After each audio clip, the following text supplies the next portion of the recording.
Welcome to the Real Estate Espresso Podcast, your morning shot of what's new in the world of real estate investing. I'm your host, Victor Menasce. We've had several investors ask us how we launch a new investment offering. And on today's show, we're going to take a look under the covers for what it takes to launch a webinar to inform investors of a new investment opportunity. When we have an investment opportunity in our company, we inform those who are already connected with us by email. We might also get new people inquiring about our offering as a result of referrals from friends. The primary means of communicating is as simple as sending out an email. Sounds simple so far. But whenever the conversation is between our team and potentially dozens, if not hundreds of investors, we need to be extremely organized. Many weeks of work goes on behind the scenes before the webinar can happen and before that first email goes out. It starts with our customer relationship management software. This system is very tightly linked into the company's email flow. In order to have a meaningful dialogue with investors, we need to be diligent in answering questions and keeping track of conversations that we have with our investors. That CRM system really facilitates that. It also helps us keep track of those people who said they're not interested in the opportunity. We don't want to be reaching out to them after they've already said no. That risks poisoning the relationship and closing the door to future work together. The CRM also helps other team members who might not be part of the initial conversation with a potential investor to get up to speed on the investor's goals and objectives without having to restart the dialogue from scratch. But we need to back up even more. Long before we reach out to investors, there's a week's worth of work behind the scenes.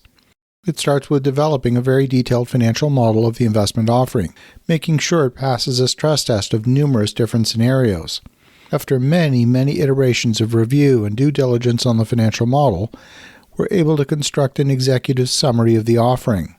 In the case of a fund offering, we need to determine which projects would be candidates to include in the start of the fund.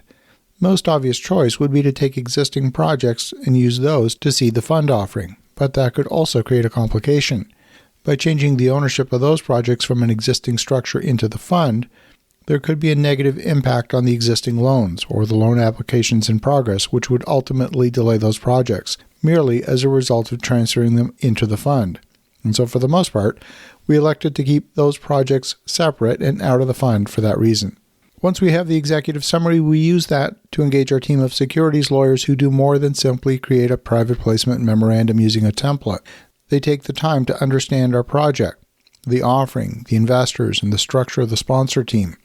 Our legal team takes care of forming the entities required for the project and preparing the offering memorandum, the company's operating agreement, and the subscription agreement. In total, the package of documentation is north of 150 pages and often more. This is a critical step in the process. And sometimes the legal paperwork ends up delaying the launch of an offering. There's numerous reviews and revisions. This is necessary because there's a ton of detail. The same information gets replicated in multiple documents, and we have to make sure that all of the documents are consistent with one another. The key in any capital raise is to ensure that investors' questions get answered. We obviously try to anticipate investor questions, and we prepare the executive summary and a presentation with those anticipated questions in mind. But we can't anticipate all questions. Sometimes an investor has a new question that we didn't answer in the executive summary or in the webinar. Maybe the investor simply didn't understand the way we had worded something. Either way, if they don't get their questions answered in a satisfactory and timely manner, they're not going to invest. And the CRM software makes sure that questions from investors don't get lost. We also invest heavily in integrating systems. Our investor portal provides a dedicated account for each potential investor. While not everyone in our ecosystem gets an account on the portal, they only do if they invest, or if they ask to be added to the portal. Now, when we're dealing with accredited investors, we've got a regulatory requirement to affirm that each investor is indeed accredited. It's not enough for them to declare that they're accredited. That confirmation can come in the form of a letter from the investor's CPA or from one of the online accreditation services. In that case, the investor uploads their financial information to the accreditation service, who then review the submitted information and then provide us with the accreditation letter. That way, the investor's private financial information is kept confidential, and we don't have to see any of that information directly. The investor portal is a place where investors can see all of our upcoming projects. They can get archived copies of investor reports, due diligence reports, and any financial disclosures. They also get copies of tax documents like K-1s.